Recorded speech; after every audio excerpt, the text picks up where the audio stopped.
All we are saying, open the door.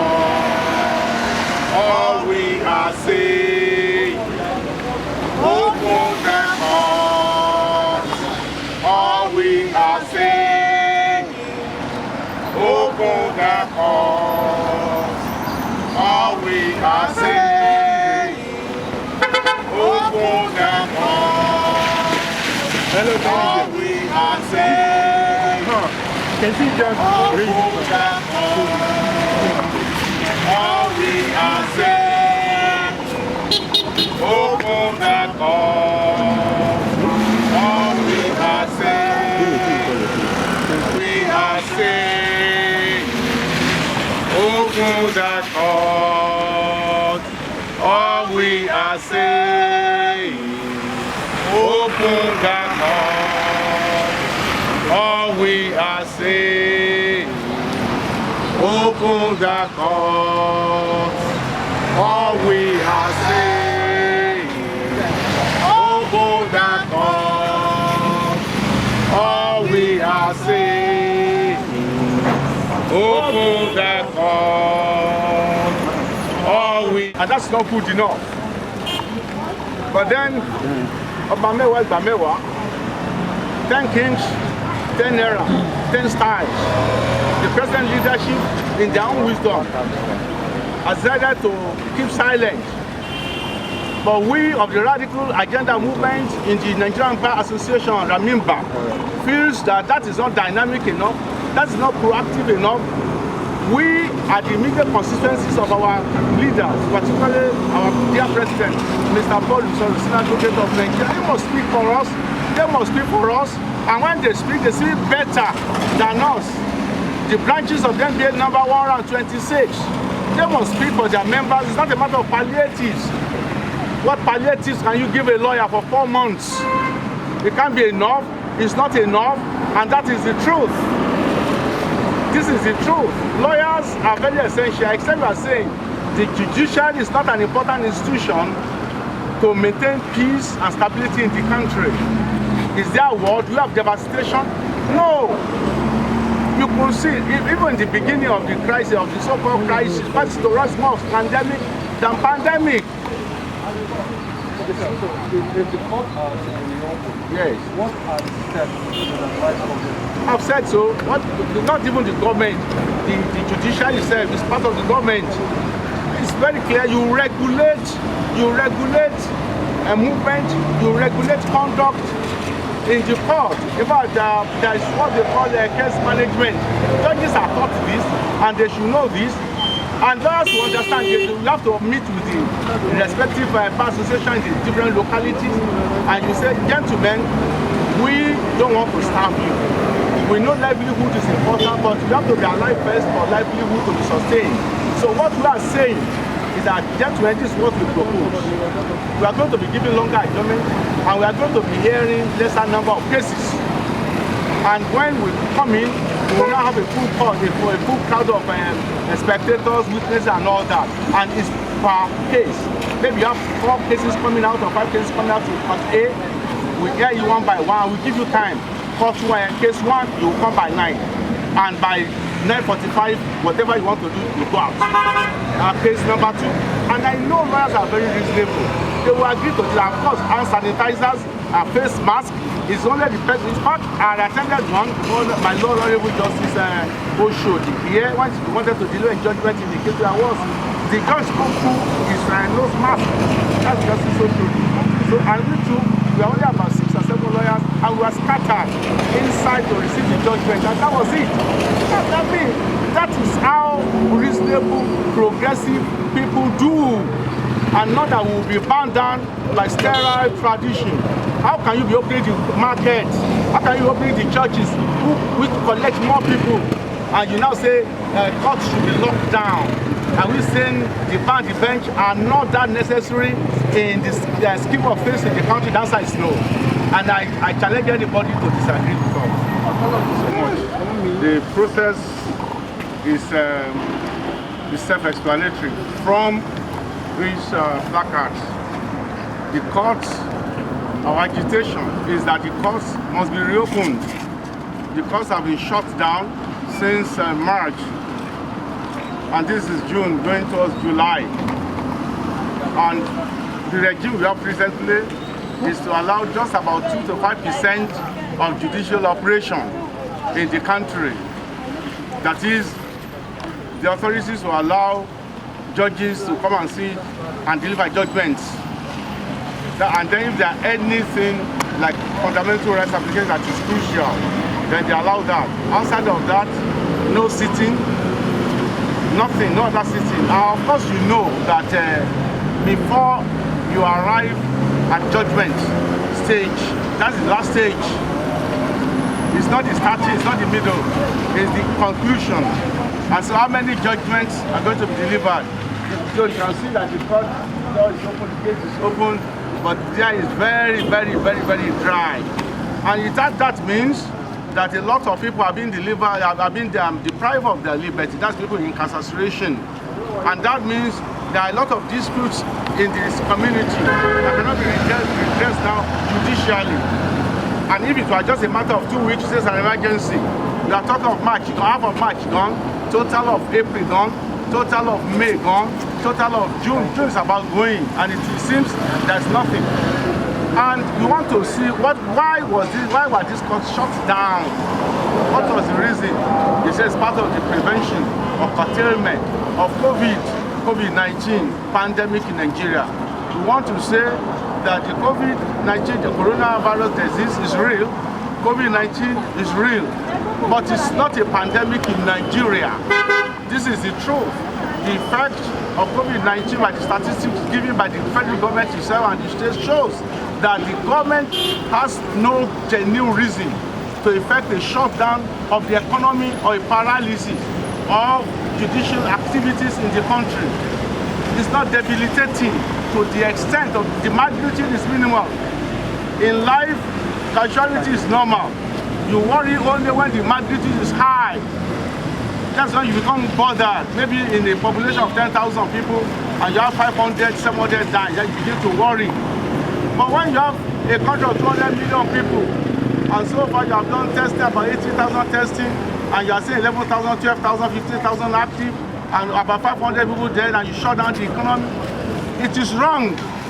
And it's the deprivation, and I would believe the authorities who have made this order, they do so from the comfort zone of their pocket. Their government functionaries are receiving pay. The magistrates, the judges, members of National Judicial Council, all these people receive their salaries regularly. But what about the private practitioners like me? Like so many, 90% of Nigerian lawyers are advocates who are practicing advocates. What happens to them? Then what about our clients, the litigants, the litigating public? Many are now being prompted to resort to self-help. And that's why I said they should not promote self-help. It's a different thing if we have waves upon waves upon waves upon waves of deaths in the country. Then you understand. Even the churches that are more commodious, that receive more people, they've opened down, they're saying they're going to regulate the way they will be holding their service, which is reasonable. Why can't the courts be that same kind of method be applied to the courts? So if, for example, a court is taking that with normally 20 cases a day, you now say you can only take 8 or 10, and you give longer adjournments. And when you get inside the courtroom, unlike before, when it is the totality of everybody that have matters in court that will populate the court, what you do now is that you say, well, when we have maybe invited 6 parties for their adjudication today, the person that has a case, the parties that have case, maybe number 1, will be the only one allowed inside the court with their witnesses and essential witnesses. Then those people go, and social distancing will be maintained in the court. Now, what about the old lawyers? If the lawyer is old, 65, 70, 60 above, they will not be allowed to come to court. If the judges are 65, unfortunately, the high court, the retirement age is 65. Even people that are 60 maybe has to stay at home, and lawyers will understand. But to shut down the court, my daughter is here to protest on behalf of children of lawyers all over the country. He said our poster is not there, but our poster for movies, open the court, let my dad earn his bread. We are lawyers. we have no other business. We are doing our profession. We are not supposed to do another job. And I can't want to change. So that is the reason why we are protesting. And if you don't agitate, you stagnate. We can't be fighting for the interests of others. And as lawyers, we will not keep mute. We'll be led to slaughter. Lawyers are starving. Forget the fancy coats, the fancy bow tie you may be seeing them wearing. If you don't work for the past 4 months, let's say you start at since March, maybe you have ₦1 million in your account, and how many lawyers have ₦1 million in their account? It will run out. It will run out. That's why we are protesting. And what we are saying is that then and control movement and control conduct. That's what we are supposed to do. As Sanitarian should provide them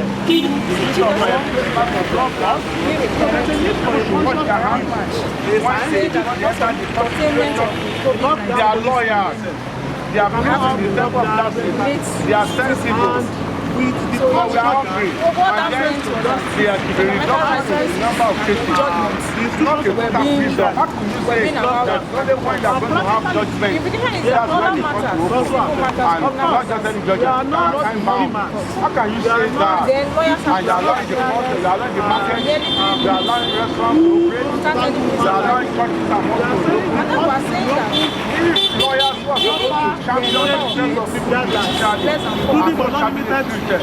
The lawyers must stand up and stand up. We are saying that government should rob the economy, allow movement use of hand sanitizers within safety guidelines, so that the economy can come back. Because the way it is, government is sabotaging the economy. We can't continue like this. Lawyers are losing their means of livelihood. And then the next question you need to ask yourself, are we going to keep quiet? Are we not going to say anything?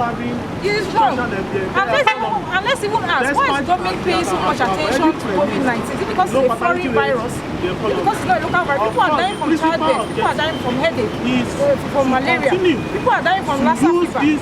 Death, multiple deaths from other deaths, from other diseases. Why is the government paying so much attention to COVID-19? Is it because it's a Western virus? It's a colonial mentality. We are urging the courts, we are urging the government to open the courts, we are urging the children of Nigeria to allow the courts to reopen within safety guidelines, because lawyers are suffering, lawyers are asking for money. There are all kinds of statistics to school feeding around 39 billion naira. Whose expense? The guidelines like social distancing that we have in the transport industry. We have the government just said that religious gatherings can be open. Markets have been running within safety guidelines. The use of nose masks, the use of hand sanitizers. They are not only locked down. They are also locked down. Let them face masks. Let lawyers be. The only outcome of this kind of scientific or forensic let things happen. People are being castrated. almost internal shutdown is that we are going to see anarchy becoming very well. We are not opposed to alternative dispute resolution. In fact, prior to the breakout of the COVID-19 pandemic globally, it is a confirmed procedure of adjudication of cases. But be that as it may, we are also of the view that given the limitations of the neo-colonial economy of Nigeria, for instance, there is the argument that we should engage in Zoom and virtual hearing of cases. There is no scientific objection to that clear argument. But be that as it may, you have to place that kind of advanced technological step within the realities of the backward socio-political economy that Nigeria currently is. What that means is that you cannot put the cart before the horse. Practically in Nigeria, we have a power sector that works abysmally, a power sector that is inefficient. So in the then number two, we also have a telecommunication sector that is more or less also inefficient. So in every material particulars, it is like almost like trying to run when you are yet to even crawl. So we have to crawl first of all. We need to run online dispute resolution, we welcome it. Side by side with safety regulated dispute, normal traditional dispute resolution cases, and with a scientific strategy to upgrade our courts. Our courts are in decrepit state. Most of them are even not properly electrified, not even properly spaced for the kind of COVID-19 disease that we have. The limited resources being access to the judiciary is not even sufficient to even run the courts before the coronavirus pandemic. Okay, then again, how would you rate the federal government and other states in the government effort in covering this COVID-19 vis-a-vis the number of funds they received? Do you think they've been transparent enough about it? I would say they have not been transparent, and I want to back it up with statistics. At the outbreak of this disease, the federal government told the whole world that it has allocated around 3 trillion to cure disease. In fact, it particularly says that it has earmarked around 29.5 billion for the purposes of access to cash transfers. And according to a lot of indices, we have what we call low financial inclusion in Nigeria. So now the cash transfers, many Nigerians can attest to the fact that they have not received any cash transfers since these cash transfers have been reportedly made. Then number 2 is that we have the school feeding program by the federal government. It's claimed it has spent 39.5 billion on that school feeding program. But any average child in Nigeria can attest to the fact that it has not received any meal since the outbreak of this COVID-19 in Nigeria. And with the low fatality rate and even the lockdown itself. So what we are having is practically a scandemic. As at today, the fatality rate is less than 500. It's not an epidemic, it's a disease, we agree. But nothing less than trillions of naira have been purportedly spent in the name of caring for Nigerians at this period. Now to add, altogether, the federal government, under the excuse of COVID-19, has borrowed around $4.3 billion from the International Monetary Fund with very stringent conditions. Added to that is $3.4 billion from the African Development Bank as of today. Added together around $6.7 billion, now lying breathing in the coffers of the federal government of Nigeria.